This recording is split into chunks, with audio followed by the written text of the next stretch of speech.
Welcome to section number 5. This is the test drive. This is to see if you learned anything at all or you've been sleeping at the wheel. Now, most tutorial hosts will give you a shape that is symmetrical or give you a shape that you don't really care about. What I decided to do is that for myself, when I like to try something, I like to care about the project. So what I decided to do is that a year ago, I created all these fonts on a graph. It took me forever to do. So if you don't like the font, I'm sorry about that. It takes a long time to be able to make the entire alphabet in upper and lowercase as well, all the symbols and numbers that go along with the same font. What I want you to do is go on the crochetcrowd.com. On the top right hand corner, enter into the search.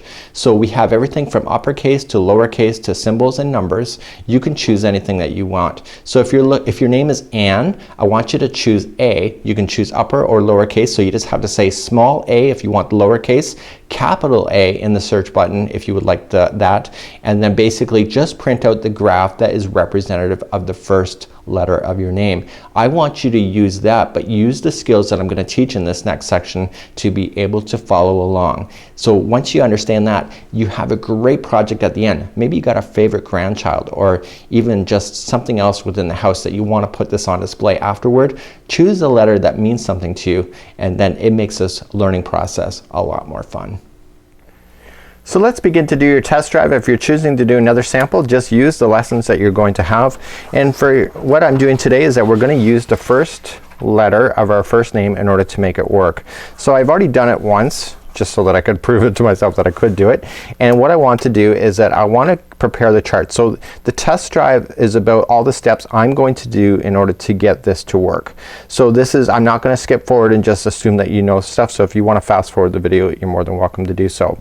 So the first step that I would do is I print off my graph. What exactly do I want? So if you have a graph that's not defined by anything like borders, so you want to do it. So if you're using these from the crochetcrowd.com, what you need to do is that you need to thicken up these lines. So what I want you to do is just highlight another 2 boxes to the left, just like you see here. So just on the chart, just with a pen or a pencil, even with a highlighter you could do that as well, and just go in through and just highlight every 2 boxes to the left. Now you're going to notice different shades of different colors here, and so anyone with an actual shade that is even really light, you want to make sure you do know that you have to fill those in. For example, these are all here shaded that I can see. So what I want to do is that I want to make sure I go to another 2 from that point. So it just makes it really easy. So this is how you thicken up your line if you're using this as an example, and then you can notice that from there you'll get a nice thicker line just like so. And this is a really cool example. So let's do that first and come back, and then we'll start the next part. Another note that you could do, you could actually change this. So for example, see how the D is so flat at the top? What I did on the original example is that I decided that I looked in the middle and I said, okay, I want to raise up that middle D, and I can raise it up just twice, like so. So don't be scared to alter any of these patterns that you want to do for yourself, and just look at it and say, okay, is this thick enough here? Do I want to add something? You can just be very flexible on what you want to do. If you want to add in a little heart or something, just fill in the box, and then when we get to that point of the thing, you can actually change it at that point. So don't be scared at any point to alter any of these patterns. So the next thing I want to do is I want to define my border, and I'm going to define it by going 2 boxes outside of the last part of the D, and I'm just going to follow that down. So it's the second one over like so, and I want to go 2 boxes down over here. So just going to go like this, and I'm looking for the 2 boxes over here. Just follow it down. So I'm basically defining my border like so, and I'm going to go 2 boxes. It's going to take me right to the top line, and top line down. So what I'm gonna do at this point is that I'm gonna take a highlighter, and I'm gonna highlight my line that I'm going all the way around. It's up to you if you want to do that, but I'm gonna use a highlighter throughout my tutorial anyway, and so this just helps me define exactly where I am on the project at any one time. The next part of the process is determining how many bobbins are we going to need separate yarn in order to make this work. So for example, I'm going to show you a technique here to, it's not a cheating technique, but it's a really convenient one. So what I want to do is that I want all of this, and this is a substantial area, I don't want to be rolling these onto little bobbins. Okay, I'm not lazy, I'm just being smart about it. So I want the whole section to be coming from the yarn ball. So what I have is that if you have 3 yarn balls, you could do like the outside, middle, and the outside of here. So here's the thing, if you only have 1 yarn ball and you were to determine that you got to make bobbins, you can use one of the bobbins as your yarn ball itself. And what I want to do is that I want the yarn ball to be in this area. But if I start, for example, if I go from the left to the right and I go across and I come all the way back, when I come on the 3rd line, I'm gonna hit this area here, this D. Therefore the yarn ball that I've started with is gonna start coming up the outside here. So what I want to do is that I want to start it off this side here. Okay, so when I come across, I'm gonna single crochet, and when I come on the 3rd line, I'm gonna run into this D, but this D is gonna stop me from going any further. Therefore this yarn that I start with is gonna end up on this side. So it's just planning ahead. Now I have a 2nd yarn ball, so what I'm gonna use is that on the other side of the D, I'm gonna use the 2nd yarn ball for here, and then the middle of the D, I'm gonna do a bobbin for that middle so that I actually, you know, can save myself some time. If you have a 3rd yarn ball, you could do that as well. Now the D, how many yarn balls are we gonna need for there? I'm recommending just 2. So what's gonna happen is that we're gonna start off with the D coming up right here, but it's gonna divide off. So this yarn can't be over here in the way that I'm gonna do it with the thing. I would recommend 2 different yarns and not carrying it over. It looks a lot better if you can just have 2 separate. And you're gonna come across, so one's gonna come up here, and once we get to this area we're gonna join on a 2nd one. So if you have 2 yarn balls of that color as well, you can use those instead of doing bobbins. Again, the creativity is up to you. So prepare your bobbins first. The next part, we have to figure out how many single crochets do we need in order to fit this box in. I'm not worried about the height at this point. So what I want to do is that I want to count the number of boxes that are within my frame, and I have to have 33. Now to figure out the chain, as we've already discussed, we actually have to do 33 plus 1. So there's 33 boxes, we add an extra. That's because we're gonna do 2nd single crochet chain from the hook, therefore that reduces it to 1. So 34 will end up coming back to 33, which is exactly what we need. So we need to start off with that. And so I think we're ready now. Oh yeah, let's just do a few more fine tunes here. I want to figure out some dimensions in order to keep myself organized.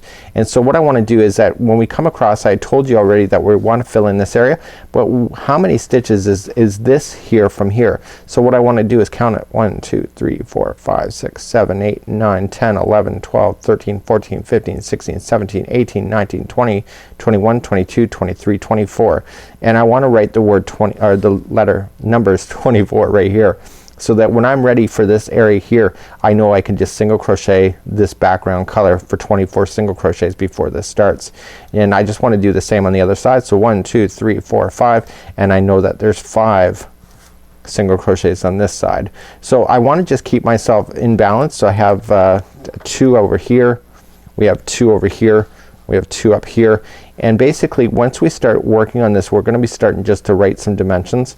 So 1 2 3 4 5 6 7. So this whole section from here to here is 7. This has an extra 1, so from here to here is 8. This one has 1 less, so you got 6. And so I just want to keep myself organized as much as possible. Do pay attention for these lightly shaded squares on my particular examples. You want to make sure that you're doing it, and again you can alter those if you wish. So without further ado, I think we're ready for the crochet element to this tutorial. So let's begin. I'm going to be starting off down here. I'm using Super Value today. I'm using a 5mm crochet hook. You just want to match the yarn to the hook if you're looking at this, and if you like it a little bit tighter, just reduce your hook size. So I already told you that I'm gonna start on this side. Remember that these boxes never count as the first chain.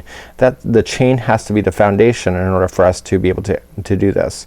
So I'm not gonna do all 34 with you. Remember, we have the number of boxes plus 1, and so I want to make sure I do that. So I'm gonna go 1 2 3 4 and 5, and I'm gonna go all the way to 34. You may have a different number here, so just match it to the number that you have on your chart.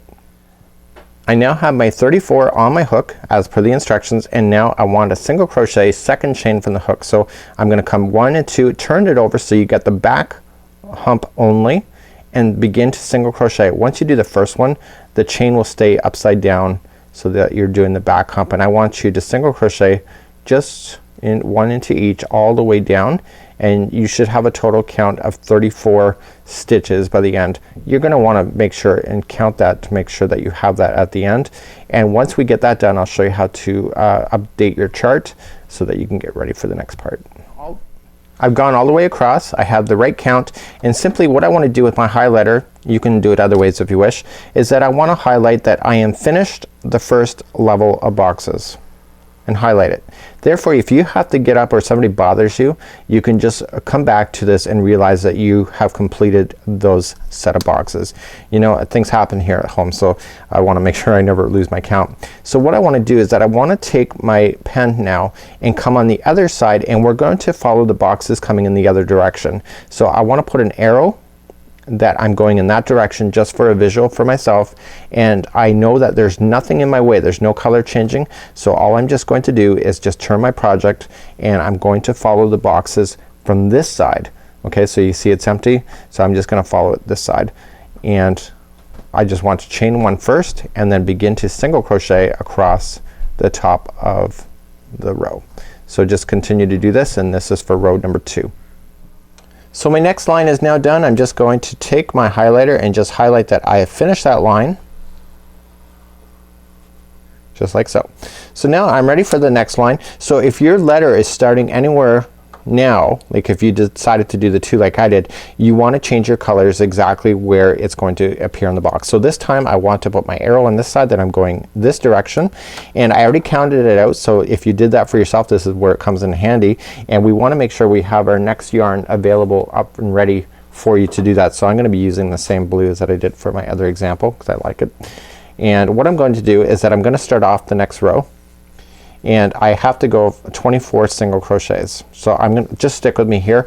Even if you have like a letter A, M, or whatever, and it's now starting in this line, it doesn't matter, it's the same technique. So we're going to chain one first to start, and then we're going to single crochet for 24, and this is 1 and 2, 3 and 4, 5, 6, 7, 8, 9, 10, 11, 12, 13, 14, 15, 16, 17, 18, 19, and 20, 21, 22, 23, and 24. But this time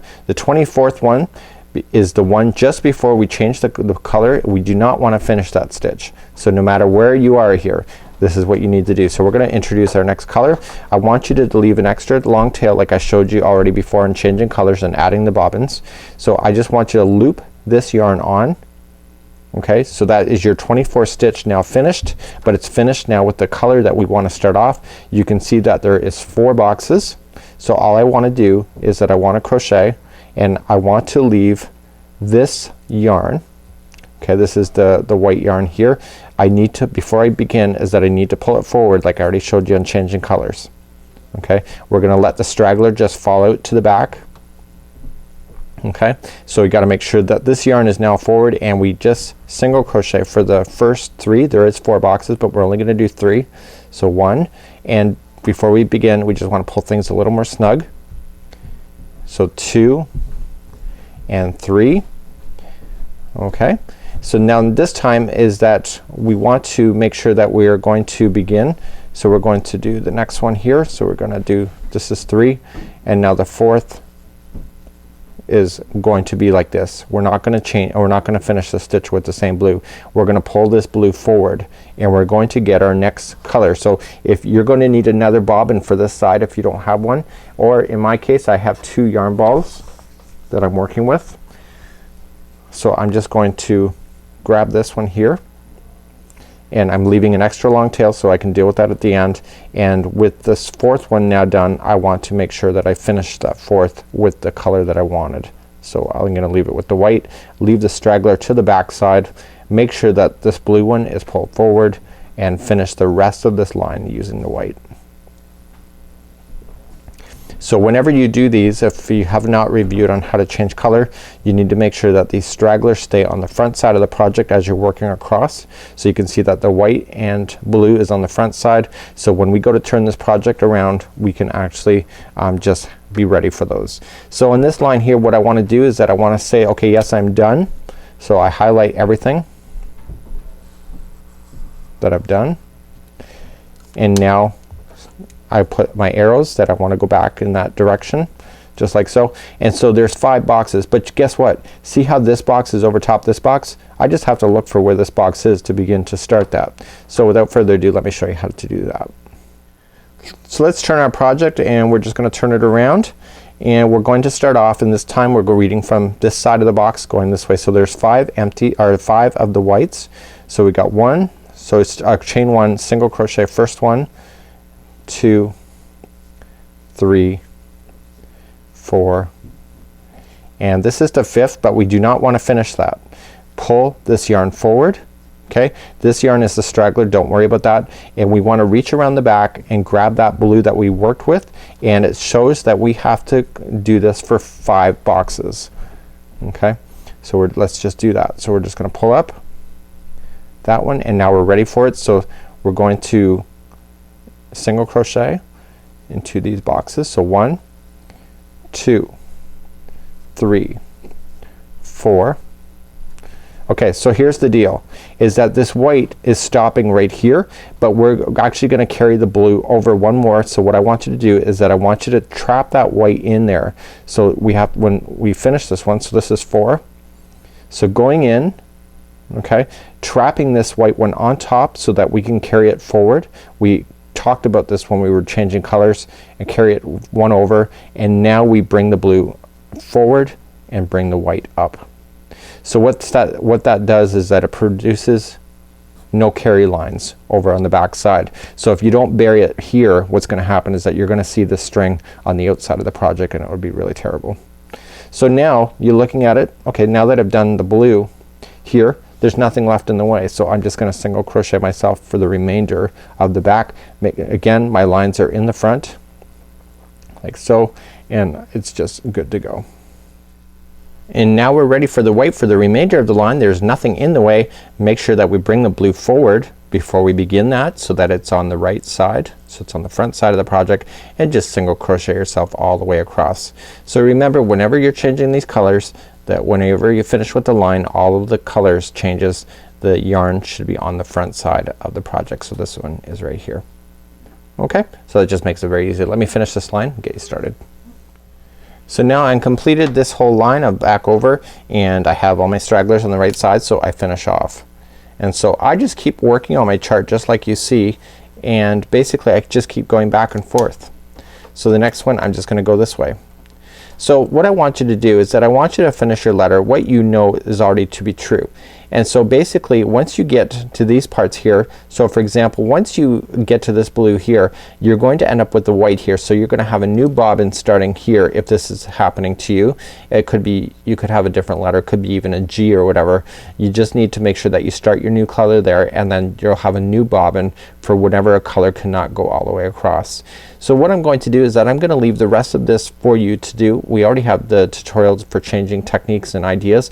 Remember that earlier before in changing colors that I gave you clues on what happens when the yarn needs to be carried over. So like for example here, this color might end up having to start here. I showed you how to bury your yarn so that you will never see that happen, and the same thing exists with the white. So if you ever have this white also needing to carry, it doesn't matter where it is, it just, especially over here, the white will stop here and basically over here, and then basically it needs to somehow jump over.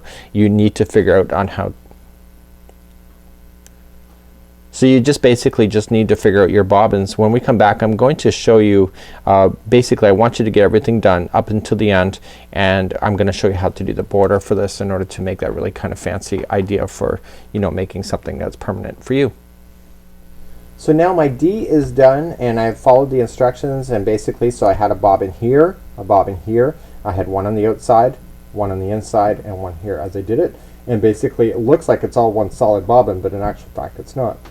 So now what we have to do is that we have to look through our project, and whatever we started or finished off yarn, we need to weave in those ends so it's gone. So most of it was on this side. So this is where we started, and remember how I said that in the color changing techniques is that when you start a bobbin you're going to end up leaving a string like this. So taking a darning needle, you just need to bury that into the project. So you just lightly come in underneath the fibers. Don't go too deep, you don't want it through everything, and just going in enough. And you want to go in 3 directions, so I've just gone in 1, okay, and I want to come back in the same direction from which I just came for 2, okay, and then I just want to go one more time. It's impossible for the Afghan to stretch in 3 different directions at one time, therefore this will never pop out when you do this. I want you to do this for all of the all of the stragglers that are hanging out of your project at this time, and just see. So now you can just simply just take your scissors and just simply cut right down to the wick. You'll never see it, and I want you to do this for everywhere that you see yarn strands hanging out of your work. Before I continue with the next part of this tutorial, what I want you to do when you're down here at this level here is that we want to make sure that we understand which is the front and which is the back side. Certain letters like R's and stuff where you have 2 things coming down, you might actually get confused at any point, just in case you ever lose your spot on here, what is the front, what side is the back. Because if you turn over your D, for example, one side the D is going to be perfect and the other side it'll be backwards. So what I just do for myself is that I take another yarn strand just like so, and I say to myself, okay, if this is the back where I started over here, this must be the front side of my project. So at this time what I just do while I'm working on it and I'm remembering to do it is that I just put a yarn strand just behind one of the strings like so, so that I know that if I'm ever lost at a certain part of my project, that I know that this strand is on the front side of my project. So it's very easy to get lost, so I would recommend that you do that. That's just my own personal tip. So let's get on with the next part of this tutorial right now. So I'm now ready to apply a border, and what we're going to do is we're going to do a fun little border like so, because if you want to keep it as a momentum for yourself for that you did this test drive, we can begin to do that first. So what I want to do with myself is that you see here, this is the front side. I did this actually when I was doing it. I just probably haven't pointed that out to you at this moment. What I want to do is that I want to take the same color that I did the outside of the trim, and I want to apply that to the outside. So because we've done single crochet across, you're going to have all your stitches here. 1 row high equals 1 single crochet. So all I just want you to do at this point is that I want you to chase the outside of this entire thing with just single crochet. So start off with the very first one here, okay, right on the edge, and I want you to single crochet in there 3 times. So on the corners, apply 3 single crochets into the same stitch so that you can accurately turn your corners. So this is 1. So I went in and I chained 1 first, and now I'm single crocheting 3 times. Okay, and now I just want to work down the side of the project. Doesn't matter, you could just start on the top, but I'm just going to work down the side. Basically every row is 1 single crochet as I'm going all the way down, and once I get to the other side to turn the corner, the last one here, I'm going to apply 3 single crochets and then work along the outsides. And so this time I want you to single crochet around the entire edge of this project. Once you get all the way back around, I just want you to slip stitch to the beginning single crochet that you started with, and this is in the corner. Okay, and let's just slip stitch 1 more to take you to the actual corner. So this is the middle one of the 3, slip stitch there, and I want you to chain 3, 1, 2, and 3, and I want you to put in 4 more double crochets into that same stitch. And what we're going to do is a double crochet revolution all the way around. But when we turn corners on this revolution is that every corner should have a total of 5 double crochets, but because we chained up already 3, that counts as one of them, just like so. So just double crochet 5 times into this corner.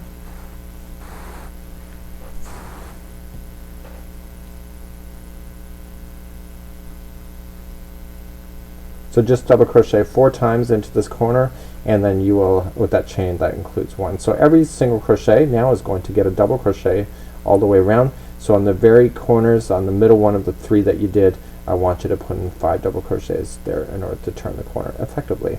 Please do that all the way around. Once you get all the way back around, I want you to just slip stitch to the top of the beginning chain 3. And I want you to fasten off at this time, so just grabbing your scissors like that, and I just want you to weave in the ends. So this time we're going to pull the blue out that we did. You can do any of the colors that you want to. Remember, it's your own creativity, you can do whatever you want. So I want to grab my blue and I want to create I want to turn my project around. So this is it's easier to turn your project around for this particular step. So here's the front of my D. Let's turn it around and get to the back. And I'm going to have you we're going to do some back post, or sorry, front post double crochet. This here is as a result of turning it around. I can either back post on this thing. It's harder. So what I just did is I'm turning my project around to the back, and it's easier to front post. So I'm going to start off with a slip stitch or slip knot. And I'm going to come to the outside here, and there's going to be 5 stitches into this one here. Come around to the middle, and I want to just come around to the post only. And I want to just fasten on, and then chain 3. 1, 2, 3. And I want to put front post double crochet for 4 more times. So just going around there. It's going to look weird, but you need to do this in order to make this pattern work. So this is 3, and 4, and 5. Okay, it's easier to go from the front post than it is for you to reach around to the back to do it on the front side. So basically every post that you run into, so you're just going to pull it apart, you see the next one, and you're just going to do a front post double crochet into each one, going all the way around. So on the very corners, when you have the 5 double crochets from the row below, all you just have to do is put in 5 double crochets right into our back post. All you have to do is put in 5 front post double crochets into the very corner one, so it's the one of the, it's out of 5, it's the middle one of the 3, and just simply just continue to go all the way around with doing this technique. And I'll see you back in just a second. So all you're going to do now is just slip stitch to the top of the beginning chain 3, just like so, and I want you to fasten that off. I've got one more layer to do, one more round to go. Just gonna fasten this off, just weave it in. The next one, we're going to create a little bit of a ruffle edge. Looks at kind of, so it's not so flat looking.